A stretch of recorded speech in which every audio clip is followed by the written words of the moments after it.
this is who I am, and I can live within my skin with comfort. And I think there is some true value to it from that perspective. Great. One bit of clarification just for me, maybe other people understand, but could you just describe the difference between sexual and sensual?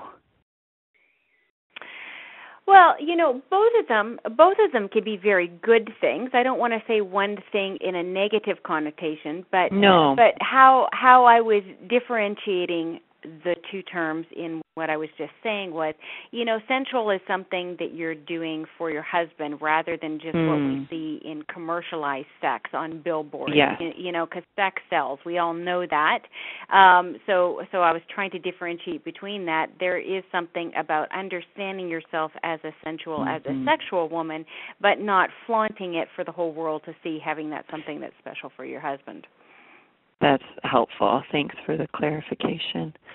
Absolutely. Well, Erin Fay, I know that there were some questions submitted ahead of time, and I'd like to just turn over this portion of the call, and it's almost 20 after, take a full half hour just for you to go ahead and work through some of the questions that you have, and then if there is time before, say, like 6:50, I'd love for you to maybe open it up if there is a call or two you could field yet tonight, just from the callers that have joined us this evening. So would you just go ahead and go for it? For sure. For sure. Thank you. Well, to the ladies on the call, I did receive 6 questions ahead of time. I'm going to try to answer all of them, but it really is my desire to open up for questions. Oftentimes when I'm speaking to women and speaking to couples, what I say triggers questions for them, and I really want to make sure that rather than inundating you with information and making you, drink from the proverbial fire hose here, I really want to make sure that if I can just give you snippets of information, you really get it, you can really digest it, and it can be something that can impact your life and help you change some things that you want to change in your relationship. So I will try to stop before the half-hour mark so I can open it up. If you have any questions that you can think of, just jot them down on a piece of paper as I'm speaking so that you don't forget the question, and then hopefully we can get to those at the end. The first question that I wanted to address I thought was phenomenal. Not only was it a good question in and of itself, but it opened up the door to a whole bunch of other subsections. So I'm going to tackle it first because it's probably going to be the longest answer I give, and I'll explain why in just a moment when I read the question. So the question is this: how do I say no to my husband without hurting his feelings? Now, I could probably do a half-hour talk on this one just alone. This is a profound question. It's an excellent question. Whoever sent this in, bravo, well done. How I'm going to answer it is I'm going to answer it in 3 different parts. And, again, not all the questions will be answered to this length. But the first thing I want to do is give a little bit of education that I think is helpful for most of my clients and people to really grab a hold of. The second thing is to add kind of a warning. And the third thing is then to wrap up with the final answer, okay? So I'll get to it in 3 parts. The first thing I want to do on the education front is just give a little bit of information on how we understand now the sexual response cycle to be. Back in the 1960s, when the first sex researchers were out there, Masters and Johnson, they came up with what we understand culturally to be the sexual response cycle. Now, normally when I'm doing a seminar, I have slides to show this, but I'm going to do the best I can to verbally help you walk through it so it's easy to understand.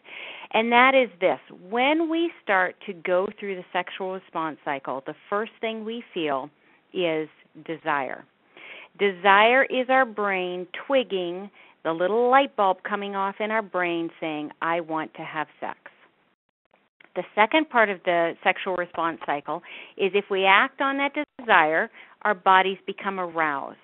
So that's the physiological changes that happen in our body, the blood flow that goes into the genital tissues, the flush that we feel on our skin, the arousal that we feel, and we start to really get in the mood. We start to prepare, our bodies prepare for orgasm, which is the third stage of the sexual response cycle. And then after orgasm, which hopefully we do go through, although not everybody goes through, the fourth stage of the sexual response cycle is resolution, and that's kind of the time where we calm down afterwards. Men go through a refractory period. They have a period of time where they cannot have sex again for a section of time, and that varies from man to man. It's the time of the sexual response cycle where in the old movies they always pulled out a cigarette and had a smoke, right? It's the afterglow type of part. So that is what Hollywood really teaches us. We see that in movies all the time. I was watching a movie just the other day, Night and Day, with Tom Cruise. They're in the middle of this action-packed gun shoot-'em-up scene, and she all of a sudden goes, I think I want to have sex.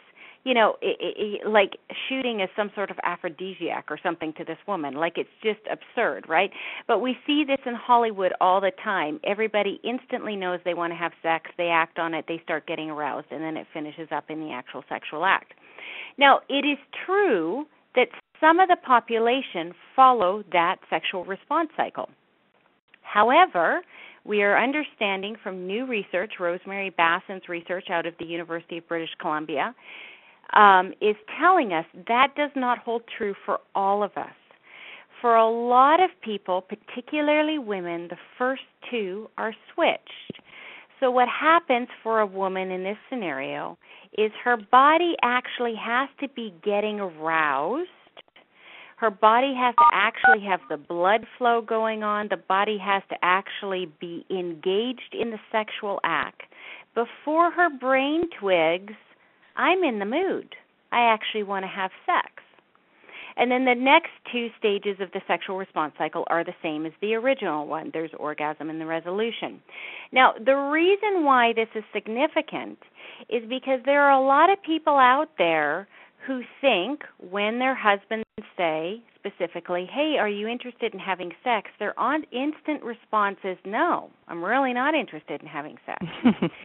Now, some of these might be logistical challenges. If you've had the kids up all night long and you've only had 3 hours of sleep, then, there's a real reason there why you don't want to have sex. You just want to sleep. That's all you want to do.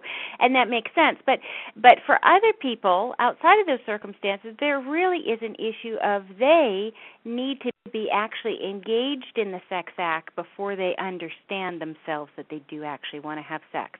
So oftentimes people in these, I call them cycle 2 people, oftentimes once they have sex, they actually enjoy it. Once they get into it, they're enjoying it quite a bit, but they just don't know that they want to have sex till they're actually having sex. So that is something that I like to educate people on, because if you're a person who falls into that second sexual response cycle, you need to know yourself well enough to know, okay, maybe I should say yes to at least some kissing and foreplay and see how I warm up and see if my desired light bulb does actually come on, and then I realize I want to have sex. So that's the education piece. The warning piece is this. Oftentimes, we are very tempted to fall into what I call the phase trap. Okay, I met a pastor's wife, and she told me once, and she summed it up so well. She said, when the kids were little, I thought that my sex life would get better when they got to the toddler stage. And then when we reached that stage, I thought, well, maybe it'll get better when they become teenagers and they have their own driver's licenses and they can get out of the house on their own. And then we got to that stage, and I thought, well, maybe it'll get better when they leave the house, because then we'll just have the house back to ourselves. And then they got to that stage and menopause hit, and I realized the best sex to be had is really 16 in the back seat of the car. Now, she didn't morally agree with her own statement, but it really reflected her frustration that she kept thinking that sex was always going to get better when, so it was due to the change in her sex life that she was hoping for was going to be due to a change in the time and the circumstances versus her own personal action to take control of that area of her life. So my warning to people is always, don't get caught in the face trap. Even if you say to yourself, well, I'll put sex on the back burner until the kids go to school, you're talking a minimum of 5 years, and there's quite a bit of destruction that can happen to your sex life and to your marriage overall if you let it lapse for that long. So my encouragement to people right after they have kids, and obviously this is magnified when you have twins and triplets, and what did you say, quints? There is a lady with quints. My goodness, maybe. boggles my mind. It really does. Bravo to her if she's on the call. Bravo. But the point is that if you can fight as much as possible for good sex, even if it's not phenomenal sex, but if you can fight for good sex when the kids are young, it's going to really pay off in spades for you later when life circumstances do legitimately let up, because you will have really battled hard for that.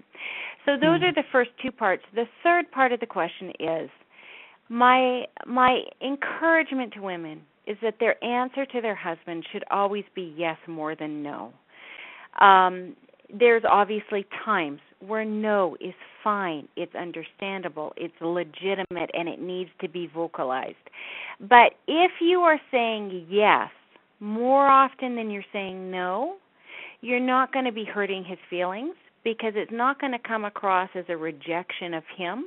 It's going to be a clear understanding that this is just not the time and place. So that is how I would, in a very lengthy manner, answer that question. So, again, if you have questions, jot them down in case there's points of clarification that you need, and I'll circle back around to that. So, next question that I wanted to answer was, where do I find time to have sex with my husband?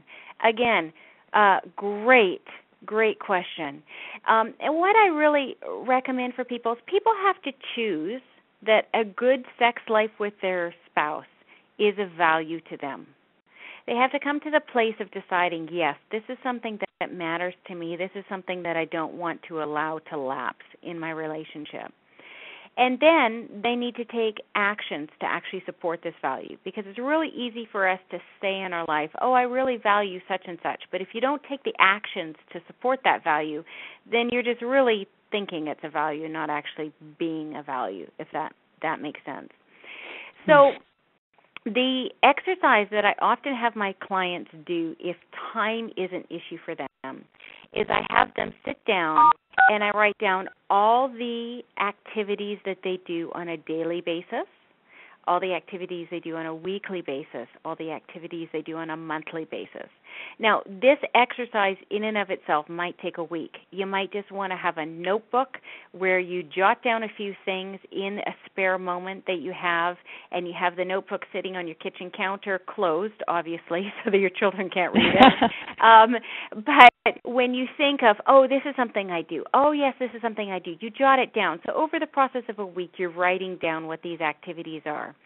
And then you sit down at the end of that week, once you have it written down, and you look at it and you really assess, because everything in your life takes up time and it takes up energy. And if you don't have enough time for having sex, you're going to have to take it from something else, right? Because we only have so many minutes, so many hours in the day. So you look at that list and you ask yourself 3 questions. What can I totally get rid of? What is something maybe that I get guilted into and I need to learn how to have better boundaries on, and I am just going to drop this activity? The second question is, what can I outsource or delegate? So that other people, it's still getting done, but other people are taking care of it for me. And third question is, what can you do to ask for help on certain issues?